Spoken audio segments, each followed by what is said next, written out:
Kalau masalah kecil, kita tidak berdoa. Kalau merasa kita bisa, kita langsung jalan. Kita baru datang kepada Tuhan ketika semuanya sudah kacau.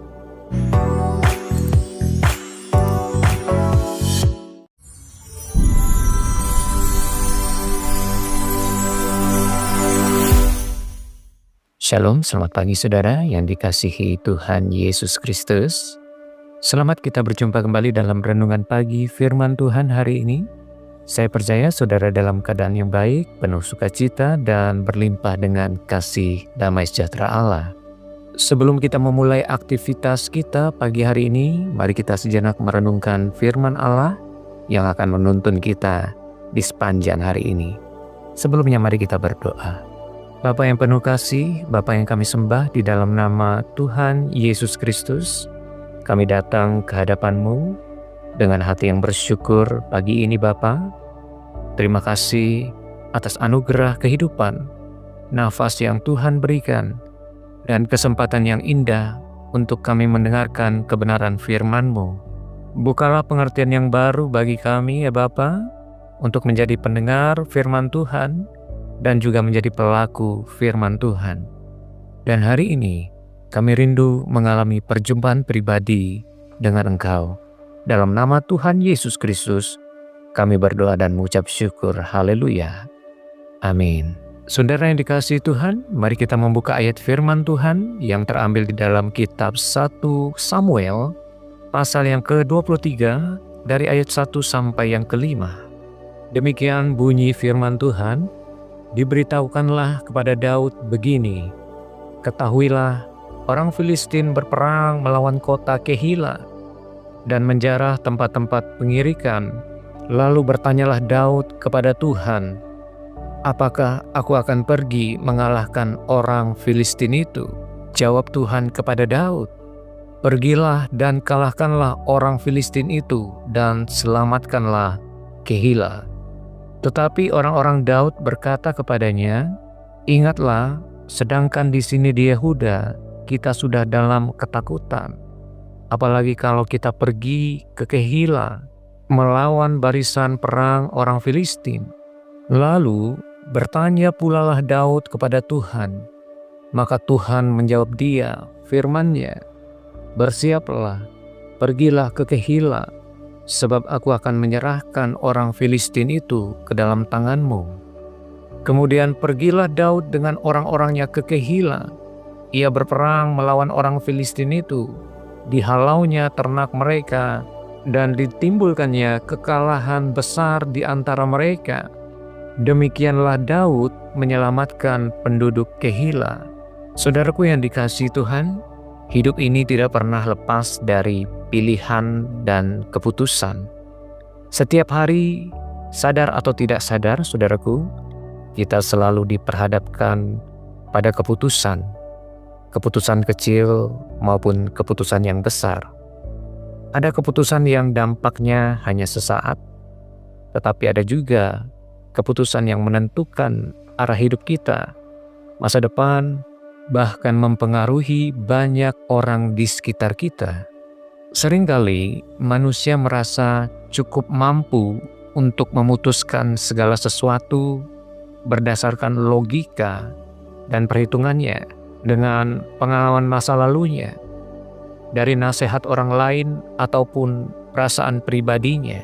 Semuanya itu memang penting, saudaraku, tetapi firman Tuhan mengajarkan kita bahwa ada satu hal yang jauh lebih utama, yaitu mencari kehendak dan konfirmasi Tuhan sebelum melangkah.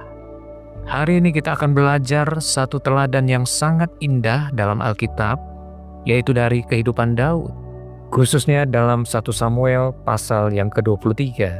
Dalam kitab 1 Samuel pasal yang ke-23, kita bisa membaca bahwa orang Filistin menyerang kota Kehila dan merampas tempat-tempat pengirikan. Artinya mereka bukan hanya menyerang secara militer, tetapi juga merampas sumber penghidupan rakyat. Ketika kabar ini sampai kepada Daud, posisinya sebenarnya sedang tidak aman, saudaraku. Daud masih dikejar oleh Raja Saul hidupnya sebagai buronan, berpindah-pindah tempat dan tidak memiliki kestabilan. Namun sekalipun dalam tekanan dan keterbatasannya, hati Daud tetap peka terhadap penderitaan bangsanya. Ia tidak menutup diri, ia peduli, ia ingin menolong. Saudaraku yang dikasihi Tuhan, secara manusiawi, Daud punya banyak alasan untuk langsung bertindak. Ia adalah pahlawan perang. Ia pernah mengalahkan Goliat. Ia memiliki pasukan yang gagah perkasa. Ia punya pengalaman dan keberanian dalam berperang. Niatnya pun baik, menolong orang lain. Tetapi lihat saudaraku, yang luar biasa dari Daud, ia tidak gegabah. Alkitab mencatat satu kalimat sederhana namun sangat dalam maknanya. Lalu bertanyalah Daud kepada Tuhan. Inilah kunci keberhasilan hidup Daud, saudaraku. Daud tidak mengandalkan diri sendiri. Saudara yang dikasihi Tuhan, banyak orang gagal bukan karena niatnya jahat, tetapi karena terlalu percaya pada kemampuannya sendiri. Dunia mengajarkan kita untuk percaya pada diri sendiri, tetapi firman Tuhan mengajar kita untuk bersandar kepada Tuhan. Hari ini kita menarik satu pelajaran penting dalam hidup Daud, saudaraku, bahwa kemampuan kita tidak boleh menggantikan ketergantungan kita kepada Tuhan. Walaupun Daud berpengalaman, saudaraku, ia tetap mencari kehendak Tuhan. Walaupun tujuannya baik, ia tidak melangkah tanpa petunjuk Tuhan. Ini menunjukkan kerendahan hati Daud yang luar biasa, saudaraku. Seringkali kita justru melakukan kebalikannya. Kalau masalah kecil, kita tidak berdoa. Kalau merasa kita bisa, kita langsung jalan. Kita baru datang kepada Tuhan ketika semuanya sudah kacau. Hari ini, dari kehidupan Daud kita mendapatkan pelajaran yang penting, saudaraku. Pelajaran itu adalah bertanya kepada Tuhan sebelum melangkah, bukan setelah terluka. Saudara yang dikasihi Tuhan, bertanya kepada Tuhan adalah tanda kedewasaan rohani. Ini adalah pengakuan bahwa Tuhan lebih tahu, Ia lebih bisa melihat dan lebih bijaksana dari kita. Saudaraku, menariknya kisah ini tidak berhenti di ayat 2. Ketika Daud menyampaikan kehendak Tuhan kepada orang-orangnya, mereka justru merasa takut.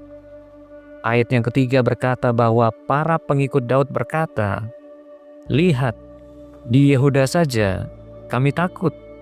Apalagi kalau kami pergi ke Kehila melawan barisan orang Filistin." Saudaraku bisa melihat bahwa di titik ini Daud bisa saja memaksa mereka. Ia adalah pemimpin, ia punya otoritas. Ia bisa berkata, "Ini perintah Tuhan, ikut saja." Tetapi Daud tidak melakukan itu. Alkitab mencatat, lalu Daud bertanya pula kepada Tuhan. Mari kita perhatikan baik-baik, saudaraku. Daud bertanya untuk kedua kalinya. Ini menunjukkan bahwa Daud tidak keras kepala, saudaraku. Daud tidak memaksakan kehendaknya sendiri. Daud ingin memastikan langkahnya benar-benar selaras dengan kehendak Tuhan. Kadang kita berpikir, bukankah Tuhan sudah menjawab sebelumnya? Namun Daud mengajarkan bahwa mencari konfirmasi ulang bukan tanda tidak percaya, melainkan kerendahan hati dan kehati-hatian rohani.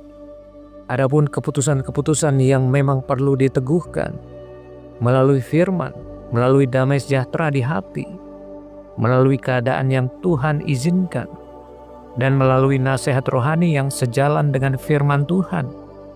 Dan Tuhan tidak keberatan ketika anak-anaknya datang kembali untuk memastikan kehendaknya. Saudaraku yang dikasihi Tuhan, alasan mengapa kita perlu meminta konfirmasi Tuhan, yang pertama adalah karena penglihatan kita terbatas, saudaraku. Manusia hanya melihat hari ini dan sebagian kecil dari masa depan.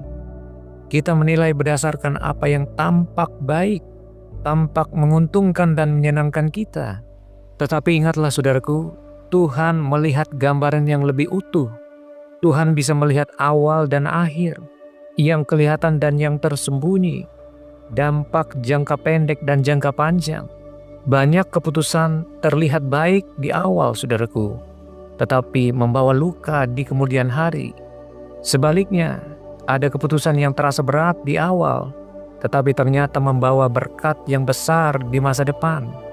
Itulah sebabnya Amsal berkata, "Percayalah kepada Tuhan dengan segenap hatimu, dan janganlah bersandar kepada pengertianmu sendiri." Alasan kedua mengapa kita perlu meminta konfirmasi Tuhan, saudaraku, yang kedua adalah supaya kita berjalan dalam damai sejahtera Allah. Ketika keputusan diambil berdasarkan kehendak Tuhan, hati kita dijaga oleh damai sejahteranya. Ini bukan berarti jalan kita menjadi mudah, saudaraku. Bukan berarti tidak ada tantangan, namun ada ketenangan di hati kita bahwa kita disertai penuh oleh Tuhan. Saat masalah datang, kita bisa berkata, "Tuhan, aku melangkah karena Engkau yang menyuruh aku." Ketika keputusan yang kita jalani adalah keputusan yang dari Tuhan, maka ada damai sejahtera dan kekuatan yang baru yang mengalir dalam hati kita. Itu yang akan menjaga kita dari kepanikan, dari rasa bersalah, dan dari rasa penyesalan. Adapun yang ketiga, saudaraku, karena ini kita mengakui otoritas Tuhan atas hidup kita. Setiap kali kita bertanya kepada Tuhan, sebenarnya kita sedang berkata, "Tuhan, Engkaulah pemilik hidupku. Engkaulah otoritas tertinggi dalam hidupku. Aku tidak mau berjalan sendiri tanpa Engkau." Inilah sikap hati yang memuliakan Tuhan, saudaraku. Inilah sikap hati yang mengakui otoritas Tuhan atas hidup kita. Tuhan tidak mencari orang-orang yang pintar, saudaraku, tetapi orang yang mau bergantung penuh kepadanya. Tuhan tidak mencari orang yang selalu benar, tetapi orang yang mau diarahkan oleh Tuhan. Saudara yang dikasihi Tuhan, mungkin saat ini saudara sedang mempertimbangkan pekerjaan yang baru, sedang menunggu pasangan hidup, sedang menghadapi konflik keluarga. Mungkin ada yang sedang menentukan arah pelayanannya. Mungkin ada yang juga sedang bingung mengambil keputusan penting, atau sedang berada di dalam persimpangan hidup. Firman Tuhan hari ini mengajak kita, jangan terburu-buru, saudaraku. Bawalah semuanya itu di dalam doa kepada Tuhan. Berdiamlah sejenak di hadapan Tuhan. Mintalah konfirmasinya. Tuhan dapat berbicara melalui yang pertama, saudaraku, firman Tuhan yang kita baca. Yang kedua, bisa melalui khotbah atau renungan yang kita baca. Yang ketiga, melalui damai sejahtera di hati kita. Yang keempat, melalui nasihat rohani dari orang-orang yang kita percayai. Kita tidak boleh memaksa Tuhan membuka jalannya segera. Kita harus menunggu waktunya Tuhan dan pimpinannya datang kepada kita. Saudara yang dikasihi Tuhan, orang yang mengandalkan Tuhan dalam setiap langkah hidupnya tidak akan dipermalukan. Daud akhirnya berhasil menyelamatkan Kehilah, bukan karena kekuatannya, tetapi karena ia berjalan sesuai dengan petunjuk Tuhan. Kemenangan sejati bukanlah seberapa hebat kita, saudaraku, tetapi seberapa taat kita kepada suara Tuhan. Jika hari ini saudara memilih untuk melibatkan Tuhan dalam setiap keputusan, percayalah bahwa Tuhan akan menuntun langkah saudara. Tuhan akan menjaga jalan saudara. Tuhan akan membuka pintu yang tepat pada waktunya. Dan Tuhan akan menyatakan kemenangan demi kemenangan dalam hidup saudara. Mari kita belajar berkata seperti Daud, saudaraku.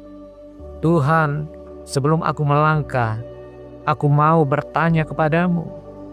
Kiranya firman Tuhan ini, saudaraku, menjadi pelita bagi kaki kita dan terang bagi jalan hidup kita.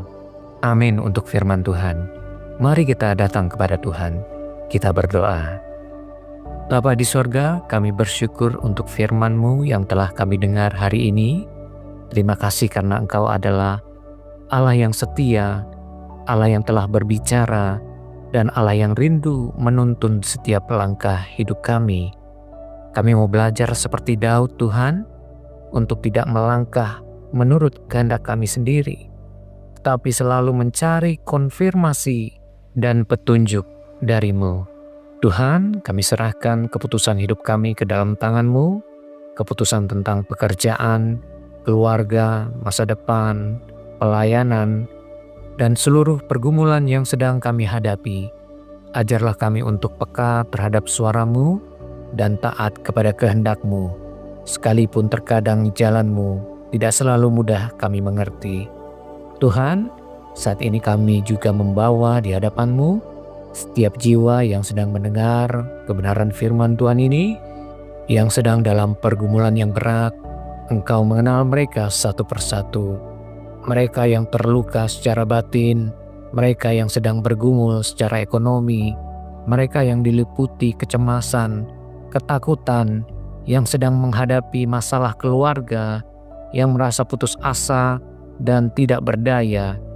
Tuhan, kami percaya tidak ada pergumulan yang terlalu berat bagimu. Engkau sanggup memberikan jalan keluar dan memulihkan keadaan mereka. Kami berdoa terkhusus bagi mereka yang sedang sakit. Dalam nama Tuhan Yesus Kristus, kami mohonkan jamahan-Mu kesembuhan yang daripada-Mu. Kami percaya secara penuh bahwa Engkau adalah Tuhan yang menyembuhkan mereka. Jamahlah setiap tubuh yang lemah, setiap organ yang tidak berfungsi dengan baik. Biarlah kuasa kesembuhan-Mu mengalir dalam seluruh bagian tubuh yang sakit. Pulihkan dengan sempurna ya Bapa. Angkat rasa sakit dan berikanlah pengharapan yang baru.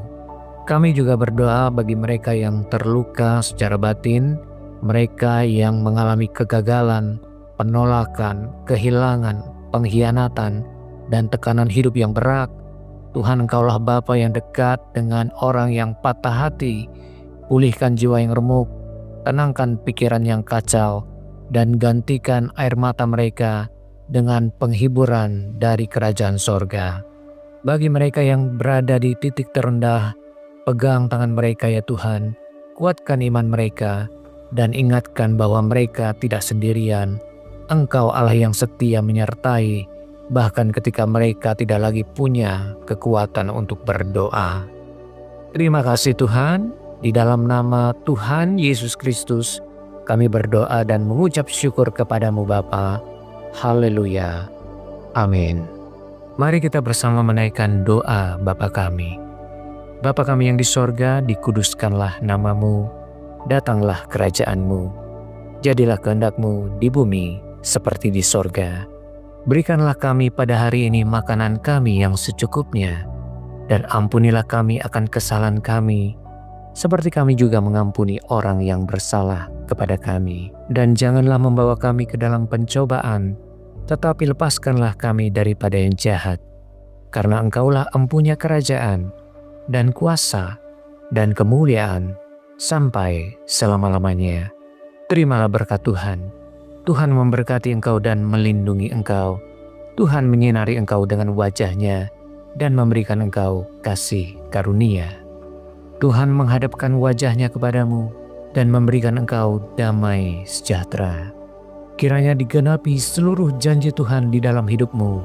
Engkau diberikan kecakapan, kesanggupan dalam melakukan tugas pekerjaan pelayananmu kepada Tuhan.